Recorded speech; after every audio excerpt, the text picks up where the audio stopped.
Kayo'y nakikinig sa Patok dito sa DZAR 1026 Sunshine Radio. Sa DZAR 1026 Sunshine Radio. Good afternoon, Philippines, mga kapatok, magandang hapon. Kumusta kayo? It's now a minute past the hour of 1. Tapos na ba kayong mag-lunch? Masarap ang aming tanghalian. Oh. Sabi ko pa naman kanina, ayokong kumain. Nagugutom ako pero ayokong kumain. Biglang masarap sa panlasa yung ulam. Ayun, tuloy, na-overeat na naman tayo ngayon. Anyway, kumusta kayo? Aba, nakarinig na ba kayo ng mga Christmas songs? Kasi alam niyo naman, today is the 30th day of August. Tomorrow is the last day of August. And knowing tayong mga Pinoy, yung pagsisimula pa lang ng bare months, that's also the start of our holiday season. Kaya tayo daw dito sa Pilipinas ang may pinakamahabang holiday season. So, kung dati, ulo lang ni Jose Marichan ang nakikita natin. Ngayon buong katawan na. Kanina nga, nakadungaw na siya dun sa bintana. But anyway, hindi tungkol sa Pasko ang ating pag-uusapan kasi po, meron pong inspiring story at business yung ating special guest. But before that, syempre, may beautiful ka-partner, Lilibet. Uy, partner, magandang hapon. Magandang hapon po ka-partner Tony at magandang hapon po sa lahat ng mga nanonood sa atin dito sa programa na Patok.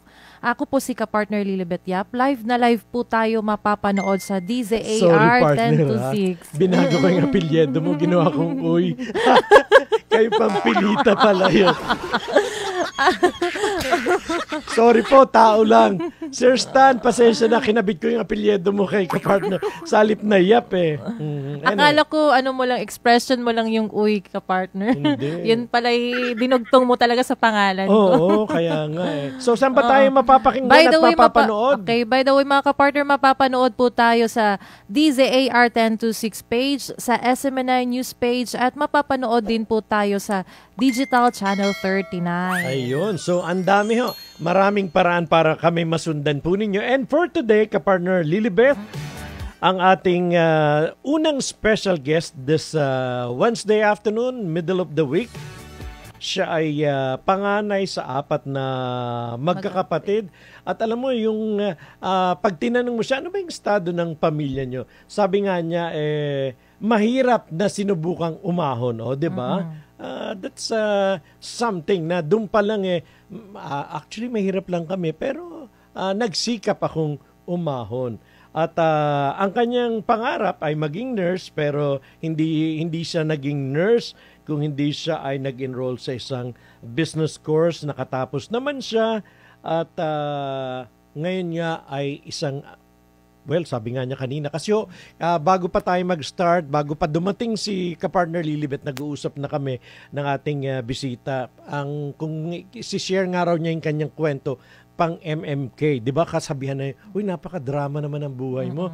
Pang MMK yan. So guys, without much further ado, ang Chief Executive Officer ng, paano basahin yan, ka-partner Lilibet? Chief Executive ng The Kapitan Cafe Incorporated. Ipakilala mo.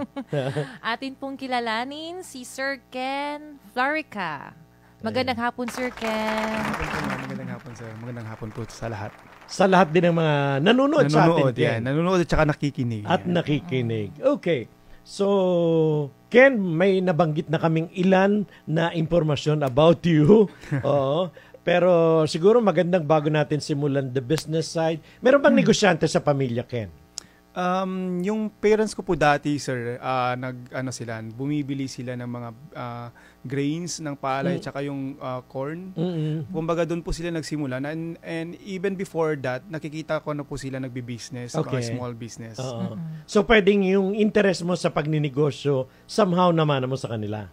It could be, sir, somehow. But however, actually, I entered business, accidentally.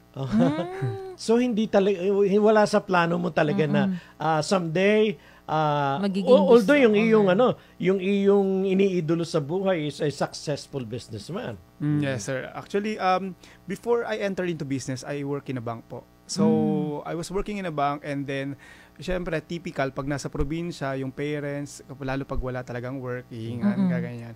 And it happened na nagipit po ako that time. And I was reviewing for the comprehensive examination of my MBA degree. And ang ginagawa ko po kasi, since nabasa ko po sa blog ata noon, na parang pag sweets, na-stimulate yung brain, lalo pag nagre-review. Yung ganun po, sir. So, I do pastillas that time. Hindi pa uso yung mga pastillas ngayon na iba-iba. And that was 2013.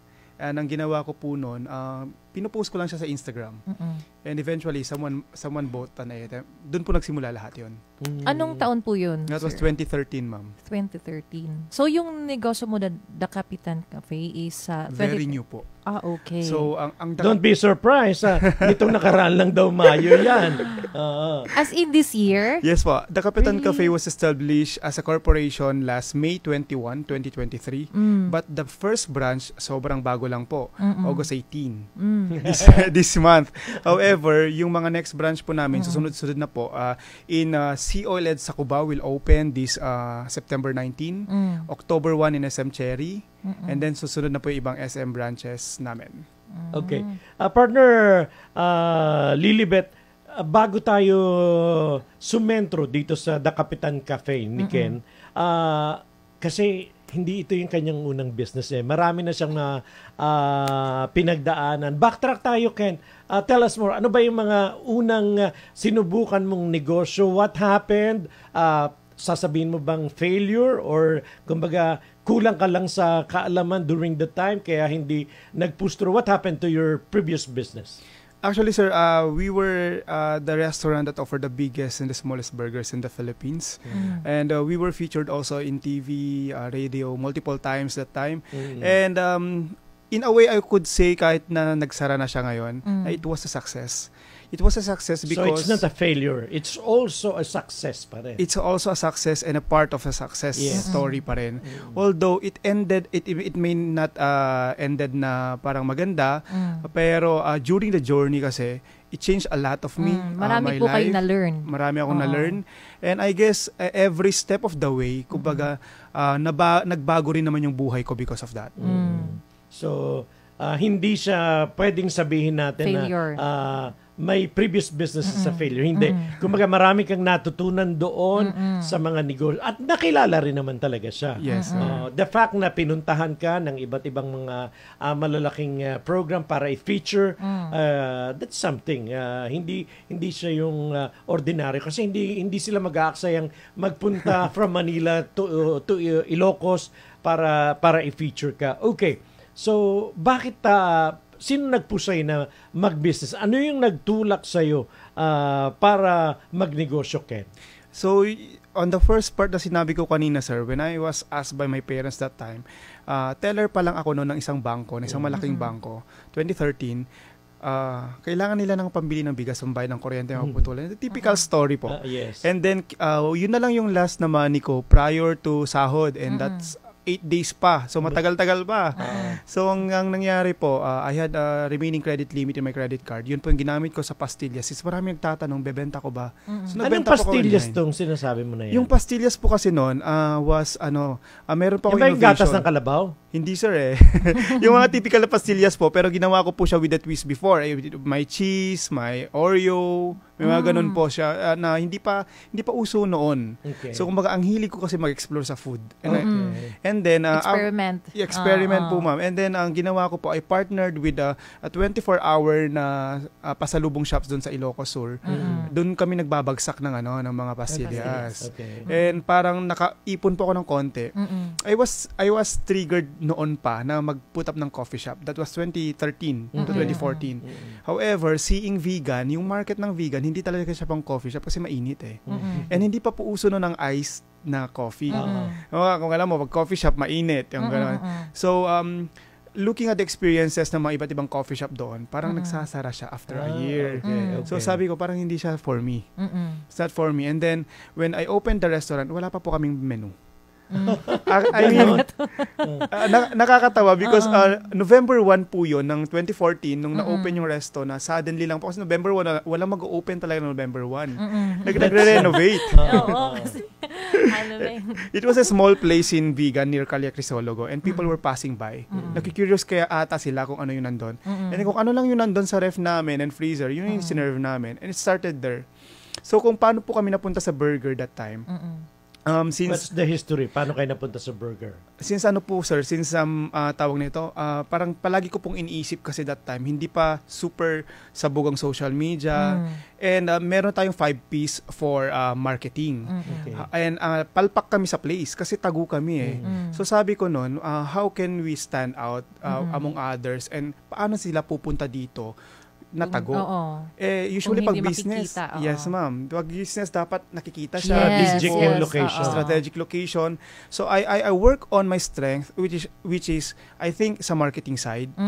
And it happened that vegan longganisa festival that time. Ang ginagawa kasi ng vegan, merong 100 ways or hindi merong longganisa cook fest. Iba't ibang ways to cook longganisa.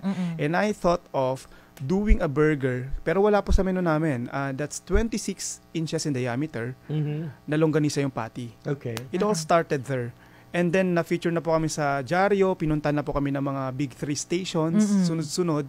So, sabi ko noon, wala siya sa menu, and then yung hinahanap ng tao, di, ibenta na lang. Gumawa kami ng smaller versions. Yes. And hindi ko po inakala na naging part na siya ng tourist itinerary until vegan was campaigning for 7 Wonder Cities. And during those times, ang tourist sa vegan, dagsaan. So, super wala na rin. Both local and foreign tourists.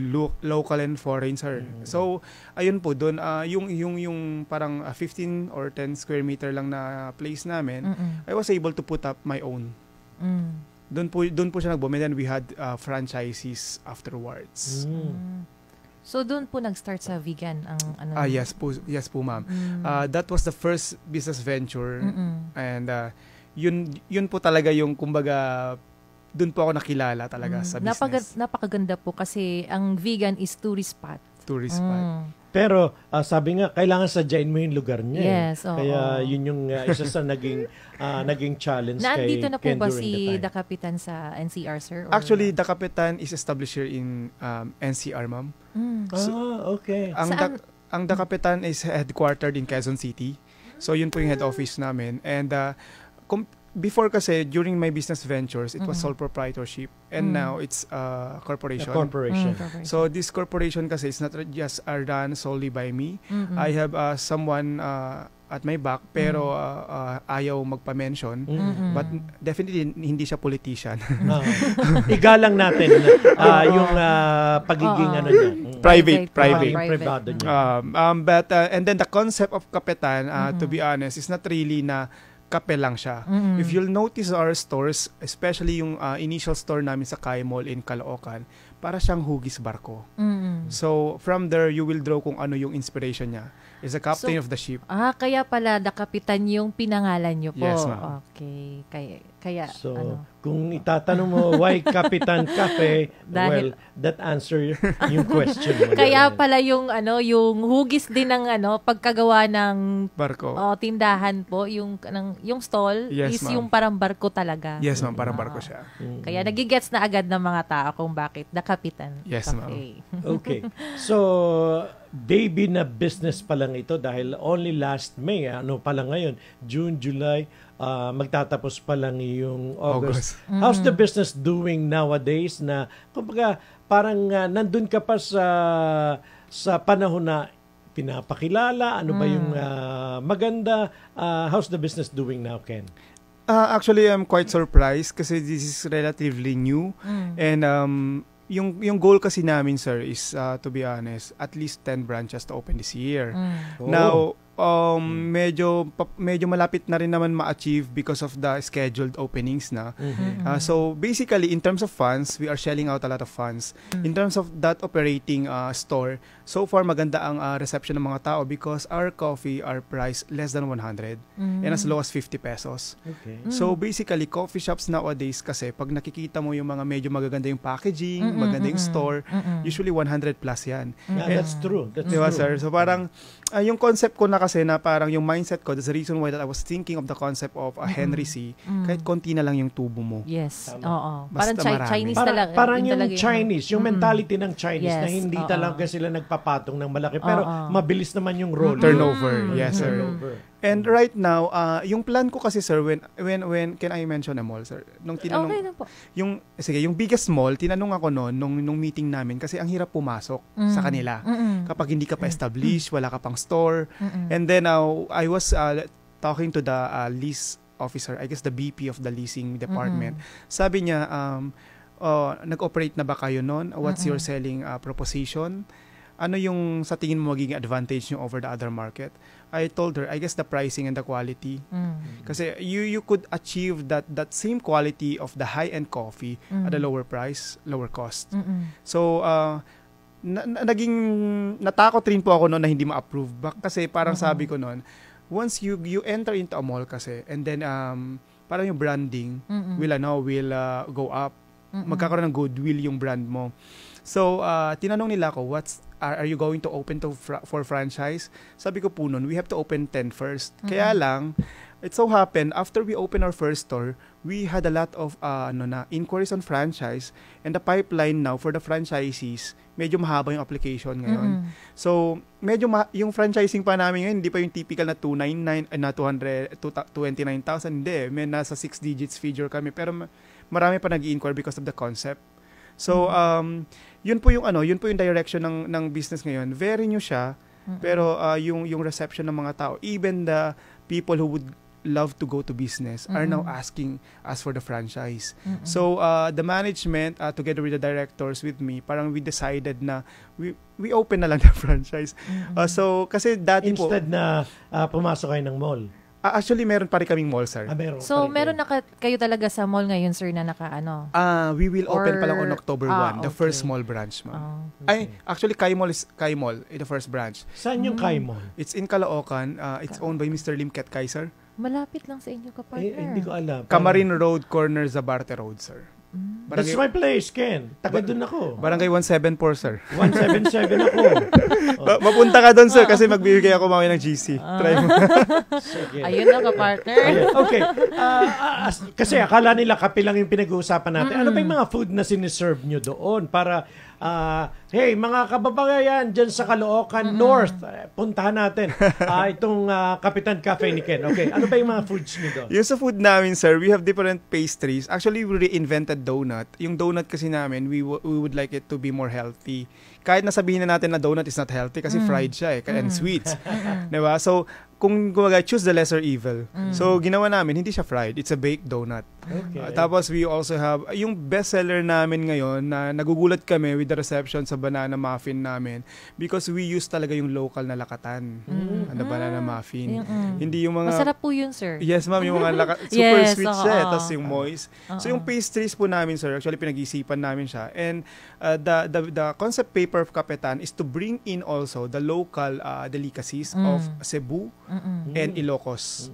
So we will combine that. Why Cebu? Because Why Cebu? Cebu is a province or a city that I really love going to. I had the business before there too. And I guess yung delicacies rin kasi nila and yung mga food nila, sir, something Sobrang to look sarap. forward. Sobrang sarap. Yung mga putahe nila lahat doon. Yes, ma'am. Actually, Babalik-balikan mo puchero. talaga. Oo, yung mga ganyan. Adik ako sa puchero. Dinala ko rin sa restaurant ko before yung dish. Really po. Okay. So, ayan pala ang kwento. Well, mga kaibigan, humingi naman ako ng permiso kay Ken kung pwede rin naming pag-usapan ng hindi naman in detail. Kasi meron siyang intention na kaya gusto kong isama na kasi yung promotion, yung marketing is very important sa pagninegosyo. And naaliw ako kay Ken dahil sabi niya, well, hindi lang about more than doon sa business, pero meron din naman syempre yung compliment sa sarili niya. Nag-join ho kasi siya ng pageant si Ken. If you're watching, sayang kung pwedeng mic, ayan nasa screen si Ken, hindi lang may close up para masabi natin na may kay naman pala to join the pageant. Pero going back dun sa pagsali mo, ikaw na yung magkwento na gusto mo rin somehow na maka-establish ng credibility na makakatulong to promote more your business, Ken?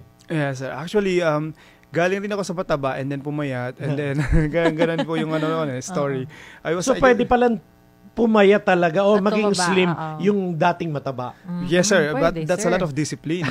That's a lot of discipline. Sa-sacrifice mo yung favorite food mo and all. So, wala naman talaga akong balak before for myself. And then, yung pinaka-start niyan is I sponsored a pageant held in vegan. It was an international pageant. Okay. Nakita ko nga po yun, sir. Yung andun nga din po sa picture si Herlin Budol. Si Herlin naman, we just recently sponsored Miss Grand Philippines under the Kapitan na ngayon po. Okay. But before po that, actually, nag-sponsor po ako using the restaurant. That was 2016. And then, I guess, it was Tito Norman Tino, the very famous pageant blogger, Sash Factor team, na sinasabi nila na mag-join ako, tinitis nila ako noon. Pero, thinking about that noon, wala talaga naman na para for myself. And then I realized, I could use that platform na para mag-establish ng credibility for the business. Because, during that time na medyo pasikat yung restaurant, people are asking for franchise.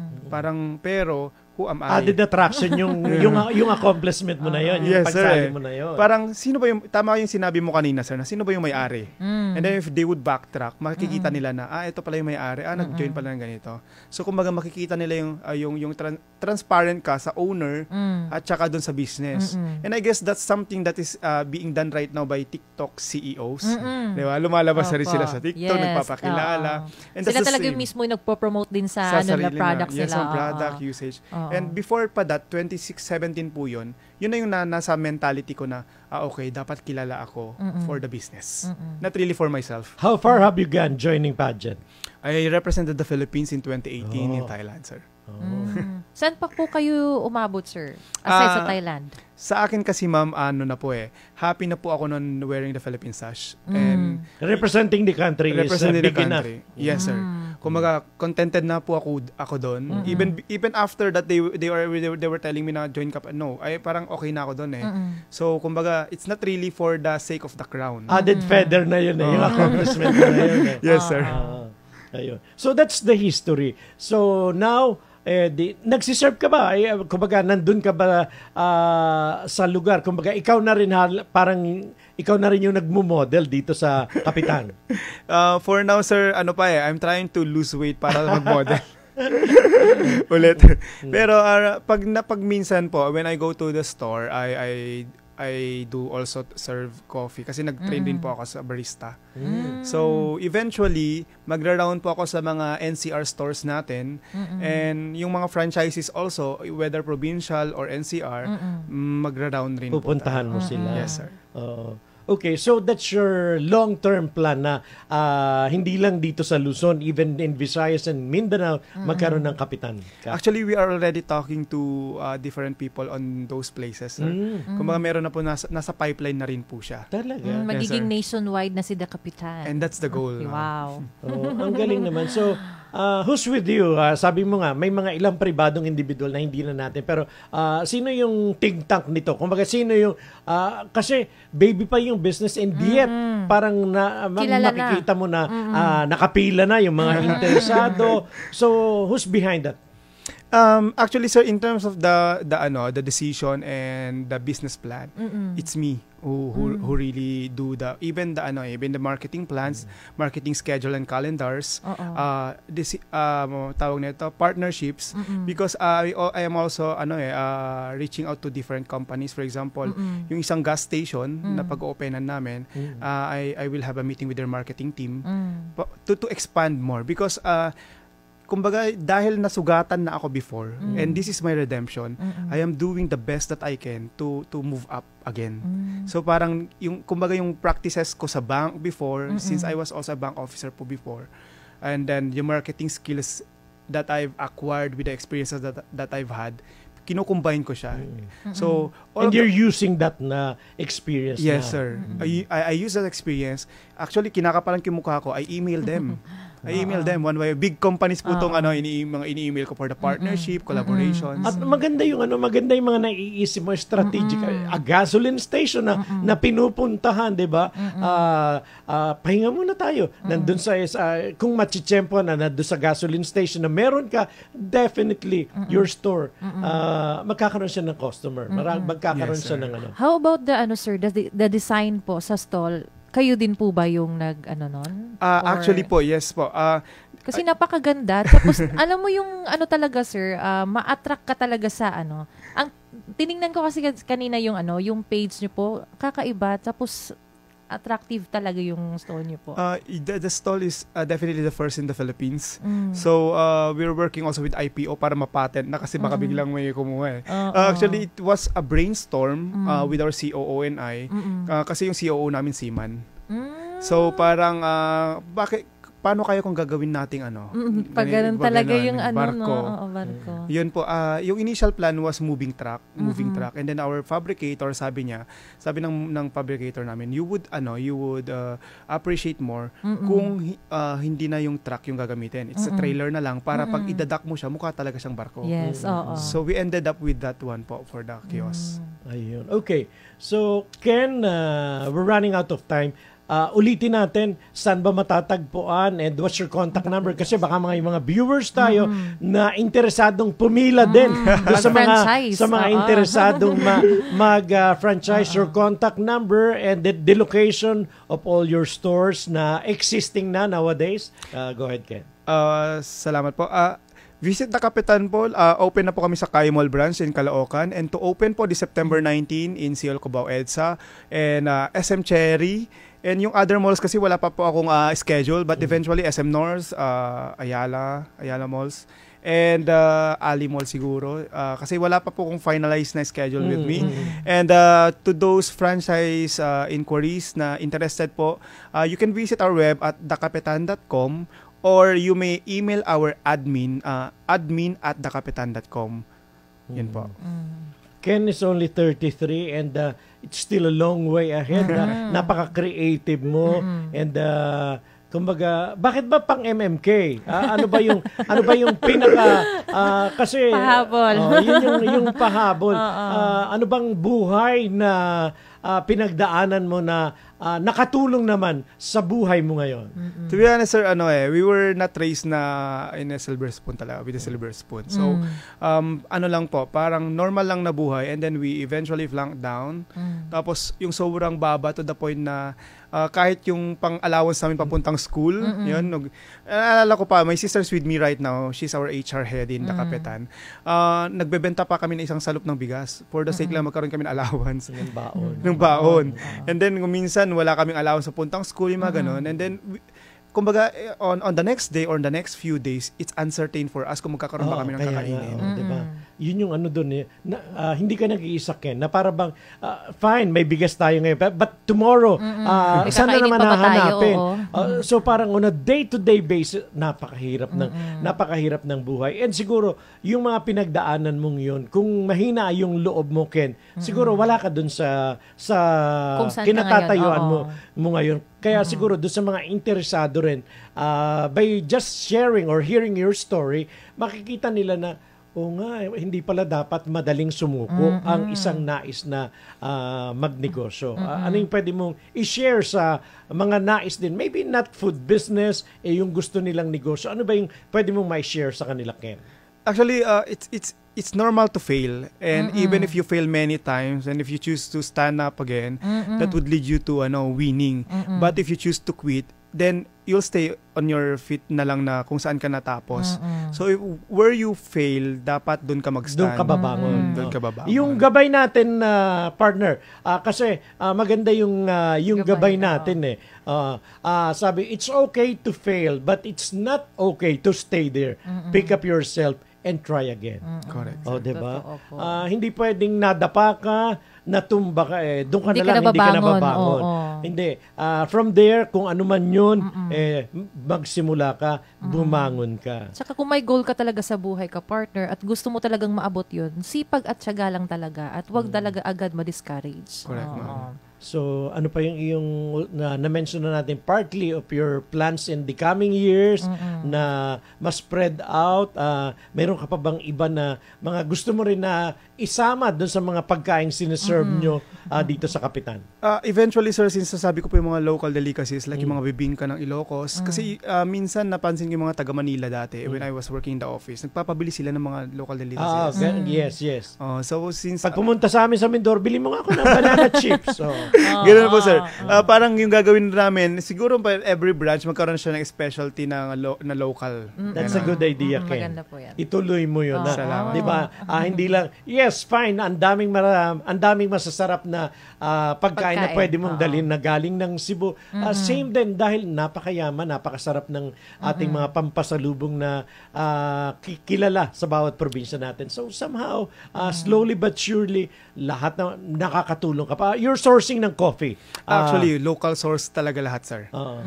And even our other ingredients, as much as possible, since I grew in farming talaga sa Ilocos, kumbaga doon namin kinukuha lahat yung mga products. So nakakatulong ka na doon sa mga farmers natin doon. Ano yung mga balik-balikan ng mga tao na bilhin, sir, sa Kapitan ka? Yung napansin ko kasi, yung target market po kasi namin is yappies and students.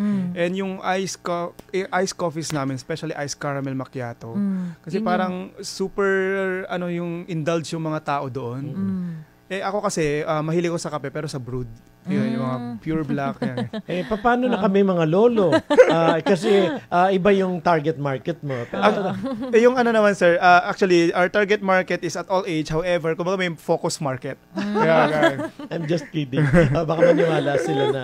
Anyway, Ken, congratulations and more power. Hindi ito yung unang pagkakataon. Kung in the near future na meron ka pang gustong ma-promote, maidagdag dun sa iyong business, feel free. We're willing to help you to promote your business. And hopefully kami ni ka-partner Lilibet ay magkaroon ng opportunity to try all your foods dun sa Kapitan. Salamat, sir. Thank you so much po. Salamat po sa inyo. Nag-enjoy ako. Ang dami ko pang gustong itanong but since we're running out of time, so for now, Ken, thank you for sharing your story. Salamat din po. Maraming salamat po sa mga listeners. Ayan, don't forget yung kanyang contact numbers na na-flash natin sa screen kanina.